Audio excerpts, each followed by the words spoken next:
If you ask people across the United States, is the future going to be better than the past? Most say no. My kids will be worse off than I am. They think innovation won't make the world better for them or their children. So who's right? The people who say innovation will create new possibilities and make the world better? Or the people who see a trend toward inequality and a decline in opportunity and don't think innovation will change that? The pessimists are wrong, in my view, but they're not crazy. You've got to enjoy what you do every day. And for me, that's working with very smart people. It's working on new problems. Every time we think, hey, we've had a little bit of success, we're pretty careful not to dwell on it too much because the bar gets raised. Well, the thing that you're likely to be world class at is whatever you obsessed over from, say, age 12 to 18.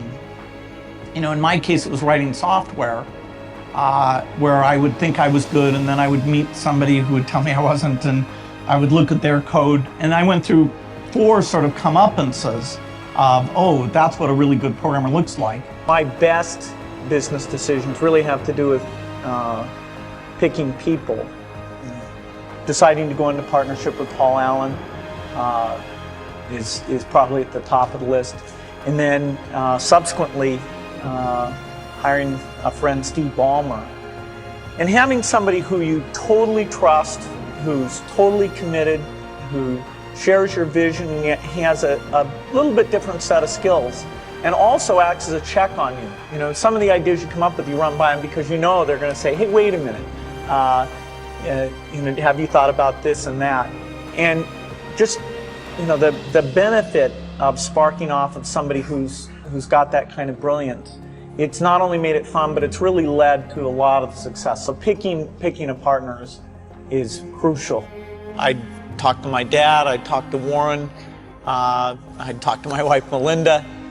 So I have enough people that know me and actually know where my judgment isn't its strongest, where I might get overexcited about something or forget to think about something. And so they're good at correcting, particularly Melinda, good at correcting whatever those blind spots are. And I think it's good to encourage your friends and advisors to really give them that license. I can go to a party and forget to say hello to various people or something. That's a very minor example of my blind spots. A small number of people that you can turn to on certain key things is a great asset. I take 2 weeks a year to just go off and read and think, where I'm not interrupted by work or anything else. I'm just solidly trying to think about the future, and people get to send me things to read as part of that so-called Think Week. So it's a nice mix of things. About 25% of the time then I'm out traveling around, meeting with customers, Europe, Asia, and that sort of helps me think, okay, do we have the right priorities? What are people responding well to, and what would they like to see us do better? I'm a weird dropout because I take college courses all the time. I love learning company courses and things, so I loved being a student. And there were smart people around, and they fed you, and they gave you these nice grades that made you feel smart. So I feel it was unfortunate that I didn't get to stay there, but I don't think I missed any knowledge because whatever I needed to learn, I was still in a learning mode. If innovation is purely market driven and we don't focus on the big inequities, then we could have amazing advances and inventions that leave the world even more divided. We won't improve public schools.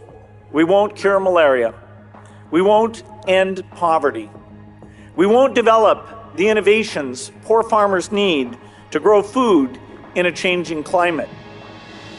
If our optimism doesn't address the problems that affect so many of our fellow human beings, then our optimism needs more empathy. If empathy channels our optimism, we will see the poverty and the disease and the poor schools. We will answer with our innovations, and we will surprise the pessimists. People, I think, don't have a full awareness how 4 billion of the 6 billion people on this planet don't have basic health needs met. The death rate of infants, the epidemic infectious diseases that are just a way of life in most of the world don't exist in the developed world. And yet the research isn't going on for the medicines that would get rid of these diseases. Even diseases like tuberculosis, where for a few $100s lives can be saved, that's not being done. Vaccines aren't being moved from the rich world to the poor world. AIDS is the most extreme, where the prevention measures that could prevent this from becoming a huge epidemic in countries like India and Nigeria. And, the foundation that my wife and I have taken as its top priority these world health issues, the research, getting the vaccines out. And it's been fascinating to learn about this and to try and say that all these lives, the lives all over the world, should be treated with the same value that we treat lives here in the rich world. Over the next generation, which problems will you decide to solve? If your world is wide, you can create the future we all want. If your world is narrow, you may create the future the pessimists fear. I started learning in Soweto that if we're going to make our optimism matter to everyone and empower people everywhere, we have to see the lives of those most in need. If we have optimism without empathy, then it doesn't matter how much we master the secrets of science. We're not really solving problems, we're just working on puzzles. I think most of you have a broader worldview than I had at your age. You can do better at this than I did. If you put your hearts and minds to it, you can surprise the pessimists. We're eager to see it.